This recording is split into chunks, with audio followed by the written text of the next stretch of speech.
함께 보셔야 할 말씀은 신약성경 로마서 9장입니다.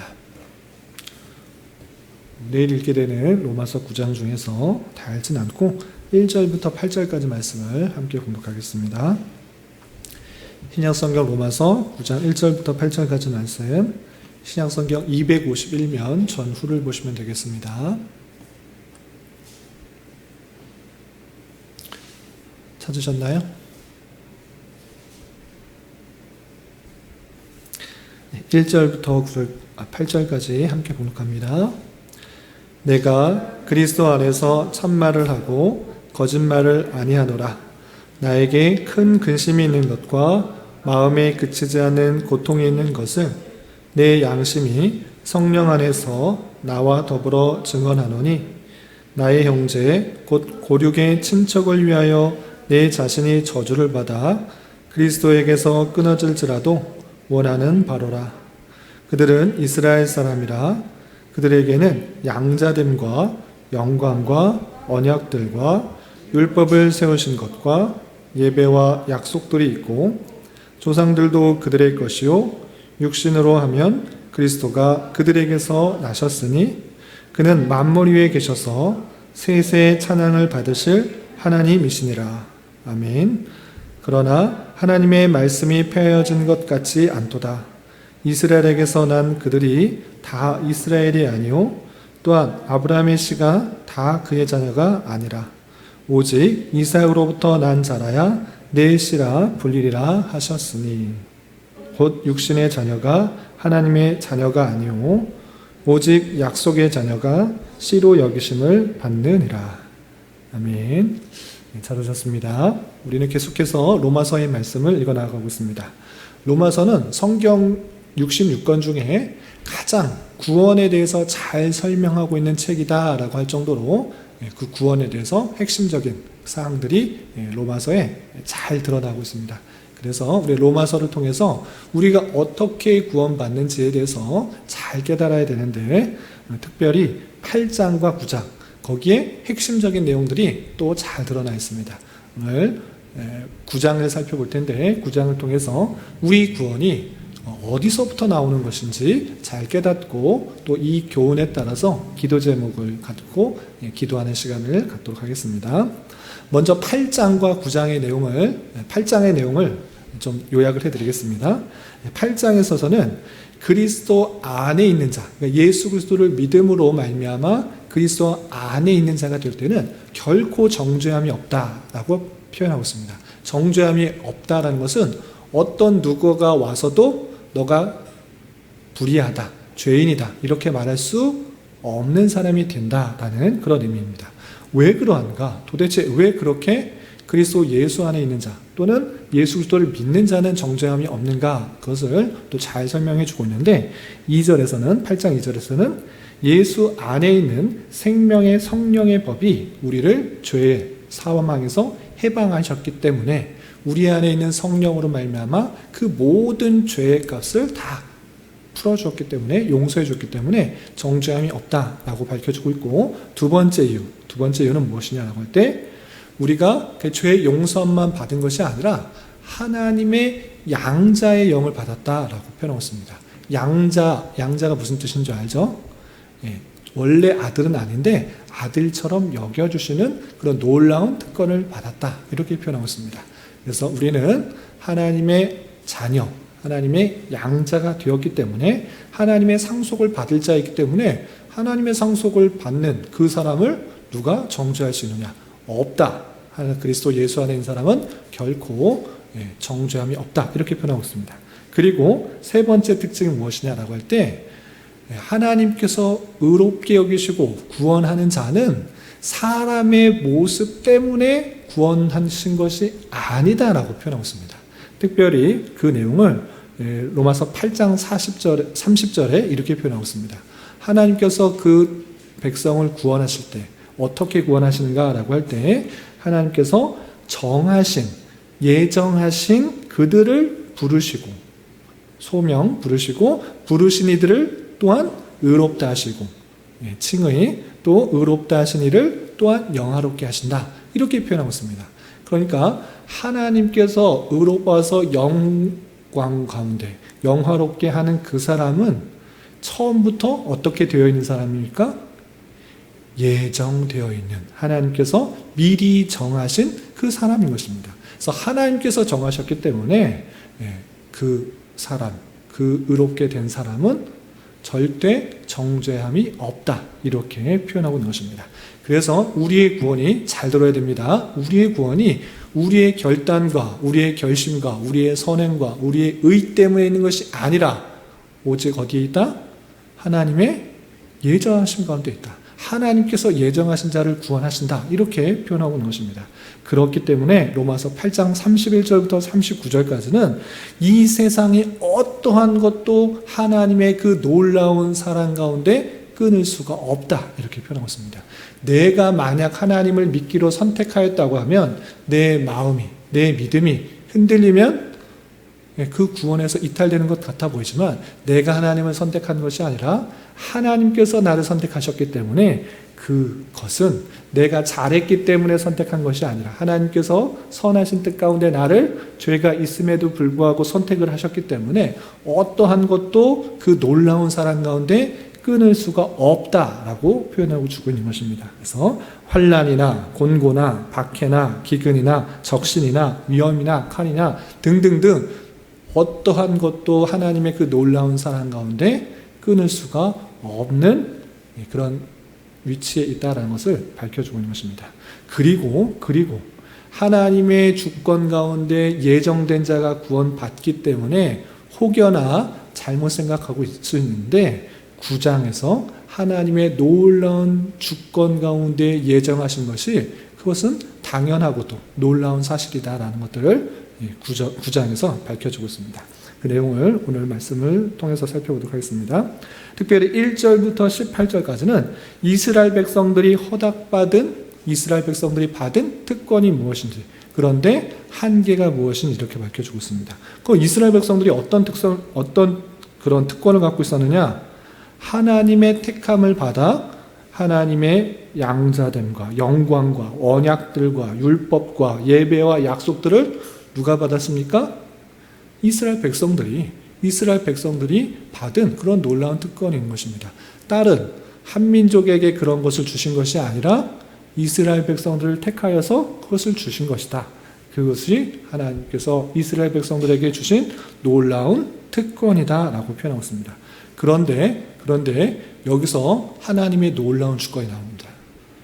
그렇다고 해서 이스라엘 백성들이 그것을 받았다고 해서 이스라엘 백성들 모두가, 혈육적으로 태어난 모두가 이스라엘 참 백성인가, 구원받는 하나님의 백성인가? 그것이 아니라 한계가 있다는 것입니다. 그들에게 하나님의 말씀을, 하나님의 예배를, 하나님의 영광을, 하나님의 약속들을 주셨지만 그 백성에게 국한된 것이 아니라 하나님의 택하신 백성들은 하나님의 주권 가운데 더 퍼지게 되었다, 이렇게 표현하고 있습니다. 어떻게 되느냐? 그것은 하나님께서 아브라함을 택하신 것처럼, 아브라함이 하나님을 택하였습니까? 아닙니다. 하나님께서 아브라함을 택하시고 약속을 주신 것입니다. 그의 자손을 아주 번창하게 하겠다라고 약속을 해주셨습니다. 그렇다고 했을 때 그 아브라함에게서 태어난 모든 백성이 하나님의 백성이 되었는가? 그렇지 않다라고 말하고 있습니다. 어떻게 되겠습니까? 아브라함의 아들이 누구이죠? 100세 때 낳은 아들 이삭. 이삭의 아들이 누구이죠? 이삭의 아들 에서와 야곱, 쌍둥이였습니다.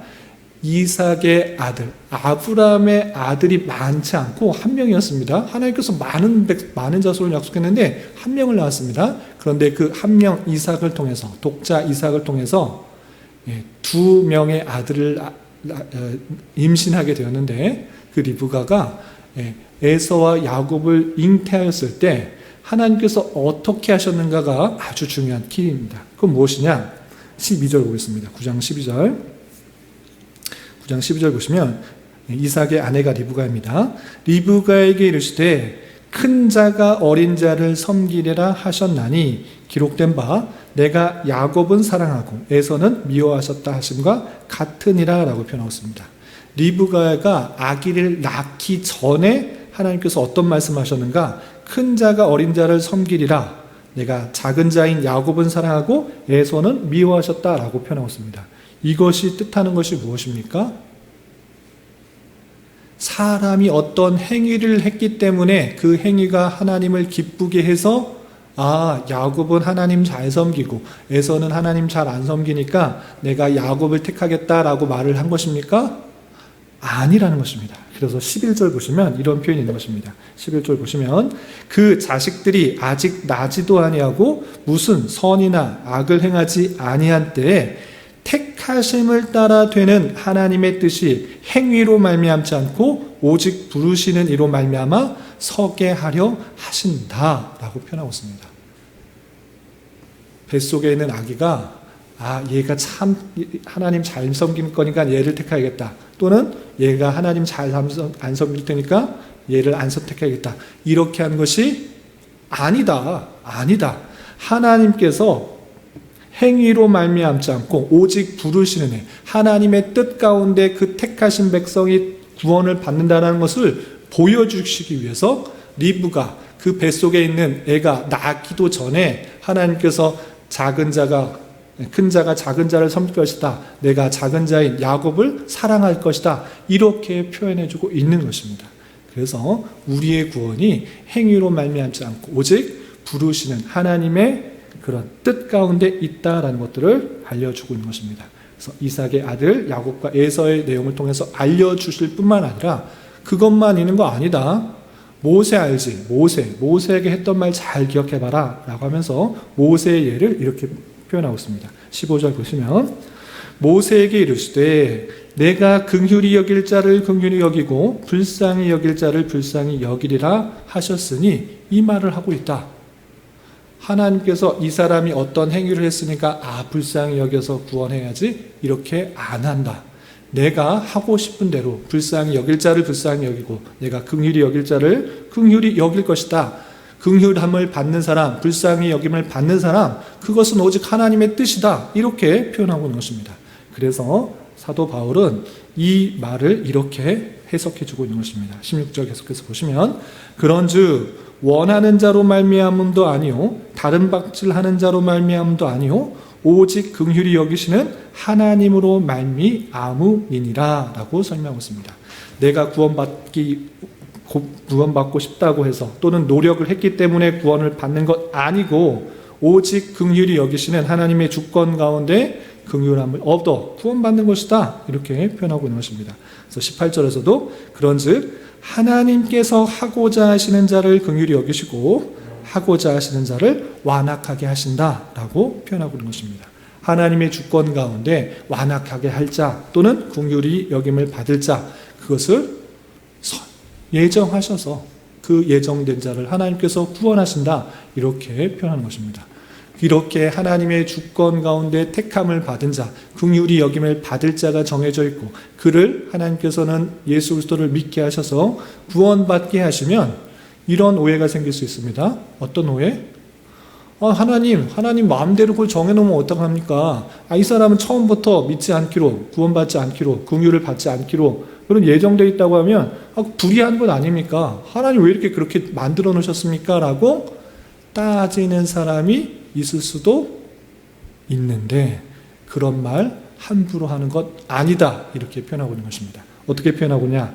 19절 이렇게 표현하고 있습니다. 19절 보시면 혹 내가 내게 말하기를 그러면 하나님이 어찌하여 허물하시느냐 누가 그 뜻을 대적하려 하느냐 하리니 이 사람아 내가 누구이기에 감히 하나님께 반문하느냐 지음을 받은 물건이 지은 자에게 어찌 나를 이같이 만들었느냐 말하겠느냐라고 하면서 피조물은 창조자에게 그런 말 할 수 있다 없다?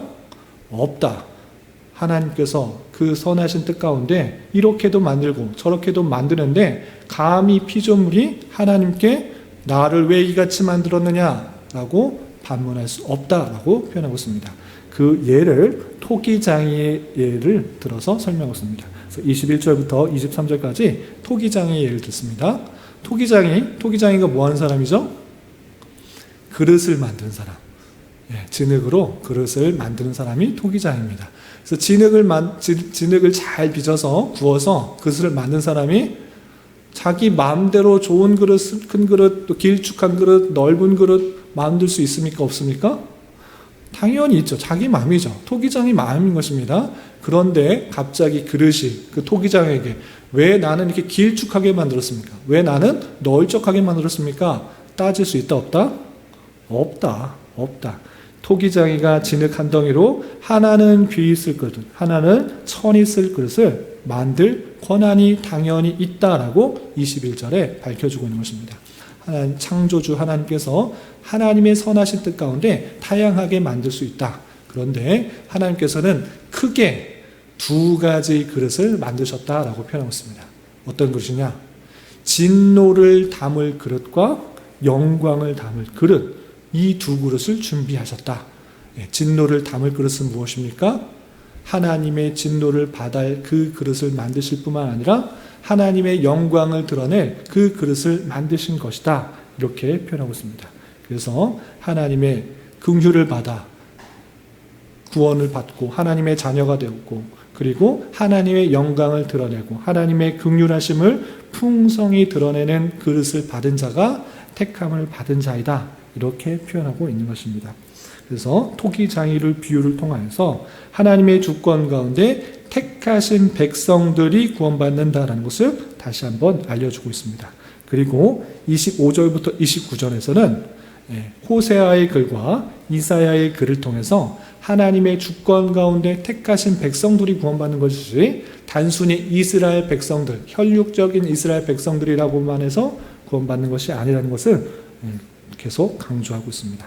그리고 마지막 30절부터 33절까지는 오직 하나님께서 택하신 백성들에게 믿음을 주시고 행위가 아니라 율법의 행위를 통해서가 아니라 그 믿음을 통해서 의롭게 된다는 것을 다시 한번 밝혀주면서 이렇게 마무리하고 있습니다. 보시면 30절 그런즉 우리가 무슨 말을 하리요 의를 따르지 아니한 이방인들이 의를 얻었으니 곧 믿음에서 난 의요 의의 법을 따라간 이스라엘은 율법에 이르지 못하였으니 어찌 그러하냐 이는 그들이 믿음을 의지하지 않고 행위를 의지함이라 부딪힐 돌에 부딪혔느니라 라고 표현하고 있습니다. 이게 무슨 뜻이냐면 혈육적 이스라엘 백성들은 하나님께서 주신 율법들을 잘 지키면서 우리가 구원받아야겠다라고 생각했는데 그렇게 된 사람 없다. 그 율법을 완전히 만족시킨 사람이 없어서 완전한 율법에 의해 이르지 못하게 되었고,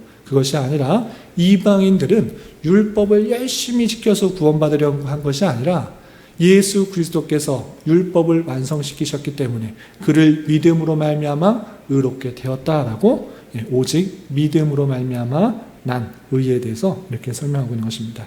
그래서 믿음을 의지하지 않고 행위를 의지한 행위를 지켜서 율법의 행위를 지켜서 구원받으려고 하는 그 유대인 이스라엘 백성들은 온전히 부딪힐 돌에 부딪혀서 온전한 구원을 이루지 못해서 우리가 얻는 것은 믿음으로 말미암아 구원을 받게 되었다라는 것을 다시 한번 강조해 주고 있는 것입니다. 그래서 9장의 내용을 다시 한번 요약하면 우리의 노력과 우리의 힘과 우리의 율법을 지키는 행위를 통해서 구원받을 수가 없음으로 말미암아 예수 그리스도께서 그 모든 율법을 다 완성시켜서 우리의 죄를 다 사하셨는데 그를 믿음으로 말미암아 구원받게 되는 이 놀라운 의는 하나님께서 택하신 백성에게 긍휼을 담을 그 그릇에게 하나님의 영광을 담을 그 그릇에게 주신 것이므로 이 믿음이 오직 주님께로 왔다는 것을 위하여 감사 찬송하는 자가 되어야 된다는 것을 밝혀주고 있습니다. 그래서 다음과 같이 교훈을 세 가지로 요약할 수 있습니다. 첫 번째, 오직 하나님의 선하신 뜻 가운데 하나님의 놀라운 주권 가운데 우리가 선택함을 받아 하나님의 자녀가 된 것에 대하여 감사 찬송하는 자가 되어야 되는 것입니다. 우리의 열심, 우리의 노력 이것이 아니라 하나님의 주권 가운데 긍휼을 담을 그릇으로 우리를 택하여 주셨다. 우리의 행위로 말미암은 것이 아니라 하나님의 뜻 가운데 우리 하나님의 자녀가 하나님의 백성이 되었다는 것을 기억하면서 우리는 늘 하나님의 그 놀라우신 긍휼함을 입은 자로서 주님을 감사 찬송하는 자가 되어야 되는 것입니다. 또한 하나님께서 우리를 부르신 목적과 이유를 잘 깨닫는 것이 중요합니다. 하나님께서 우리가 선을 행했기 때문에 구원해 주신 것이 아니라고 했습니다. 하나님, 마치 토기장이가 자기가 원하는 대로 그릇을 만드는 것처럼 하나님의 놀라운 주권 가운데 심판을 담을 그릇과 긍휼을 담을 그릇을 만드신다 했습니다. 그렇다면 저와 여러분들은 무엇을 담은 그릇이어야 되는 것입니까? 당연히 하나님의 긍휼을 담는 그릇으로 부르심을 받은 것입니다. 그렇다면 우리가 사는 목적과 이유가 무엇입니까? 하나님의 긍휼을 드러내는 것입니다. 하나님이 얼마나 긍휼하신가. 나 같은 죄인도 하나님께서 택하여 주셔서 예수 그리스도를 믿게 하셨다? 그것은 내가 믿기로 선택한 것이 아니라 하나님의 선택을 받은 자가 얻을 수 있는 믿음인 것입니다. 여기에 수많은 사람, 서울대 하버드생이 가득 메워도 똑같은 복음이 전해질 때, 똑같은 하나님의 말씀이 전해질 때 믿는 사람과 믿지 않는 사람이 있는데, 이 믿는 사람은 머리가 똑똑해서가 아니라 하나님께서 그의 마음을 주장하여 주셔서 택한 사람이기 때문에 성령께서 그의 마음과 생각을 주장하여 주셔서 믿음이 생기게 되었다라는 것입니다. 그래서 우리가 구원을 받은 것이기 때문에 우리는 하나님의 긍휼과 하나님의 사랑과 하나님의 인자하심과 하나님의 어떠하심들을 담는 그릇으로 부르심을 받았다라는 사실들을 잊지 말아야 될 것입니다. 그래서 여러분들의 삶의 이유, 삶의 목표를 잘 설정해야 되는 것입니다. 그럼 무엇이냐? 이 땅에서 더 높은 자리에서 많은 것을 가지고 많은 것을 누리며 떵떵거리며 살겠다, 이것이 아니라 주어진 자리에서 하나님의 놀라운 사랑과 하나님의 놀라운 긍휼과 하나님의 놀라운 자비를 드러내는 삶을 사는 것이 여러분들의 삶의 목표요, 목적이요, 이유라는 사실을 잊지 말아야 할 것입니다. 주어진 자리에서 하나님을 찬송하며 주변 사람들에게 하나님의 사랑과 자비와 긍휼하심을 잘 전할 수 있는 자가 되어야 될 것입니다. 그리고 마지막 한 가지 더, 마지막 32절에 이렇게 표현하고 있습니다. 이스라엘 백성들이 믿음을 의지 아니하고 행위를 의지하였다라고 표현하고 있습니다. 그들의 잘못을 지적할 때 믿음을 의지하는 것이 아니라 행위를 의지하였다. 무엇은 뜻입니까? 내가 열심히 율법들을 행하는 것을 통해서 하나님의 인정을 받아 구원을 받으려고 했는데 이것 하지 마라. 이거 아니다. 믿음을 의지하는 것이 참으로 의롭게 되는 것이다 라고 표현하고 있습니다. 그럼 무엇입니까? 믿음이라는 것은 하나님께서 우리에게 주어지는 것입니다. 그러므로 믿음을 의지한다는 것은 하나님의 주권 가운데 내가 택함을 받고 내가 구원을 받았다라는 하나님의 놀라운 사랑을 깨닫는 것을 의지해야 되지, 그냥 내가 하나님께서 주신 여러 가지 율법들을 지킴으로 말미암아 의롭다함을 받는 것 아니다라고 표현하고 있습니다. 그렇기 때문에 우리는 내가 가진 행위를 통해서 하나님의 의로움을 받으려고 노력하는 것이 아니라 하나님께서 나에게 놀라워 주신 믿음을 의지하며 하나님을 의지하며 하나님의 주권을 의지하며 하나님의 놀라운 섭리를 의지하며 반대로 율법을 지켜나가는 삶을 사는 것입니다. 이 앞뒤가 바뀌면 안 됩니다. 율법을 지킴으로 말미암아 하나님의 의를 얻으려고 하는 것 아니라 하나님의 놀라운 의를 받은 자로서 율법을 감사함으로 지켜나가야 되는 것입니다. 차이를 아시겠죠? 그것을 지켜서 의련받는 것 아니고, 그렇다면 하나님의 의로, 하나님의 자비로, 하나님의 긍휼하심으로 내가 의를 입었기 때문에 율법은 안 지켜도 된다, 이렇게 말하는 것 아닙니다. 감사함으로 하나님의 은혜를 받은 자답게 하나님께서 어떻게 살아가야 되는지를 알려주신 그 말씀을 기뻐함으로, 즉 즐거움으로, 감사함으로 지켜나가길 힘써야 되는 것입니다. 이런 삶을 살아갈 수 있는 저와 여러분, 우리 모두가 될 수 있기를 주님의 이름으로 부탁을 드립니다. 기도하겠습니다. 하나님 아버지 감사합니다. 오늘 말씀을 통하여 하나님의 선택하심에 따라 우리가 구원받게 되었다라는 말씀을 대하였습니다.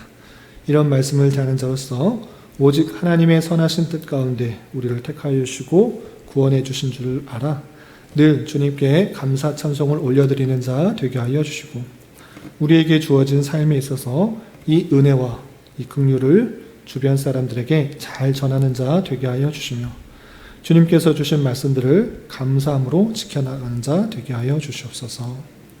주님, 이 시간 계속해서 우리에게 주어진 여러 가지 기도 제목을 가지고 주님 앞에 나아갑니다. 믿음으로 간구하는 은혜의 시간이 되게 하여 주시옵소서. 예수님의 이름으로 기도 올리옵나이다. 아멘.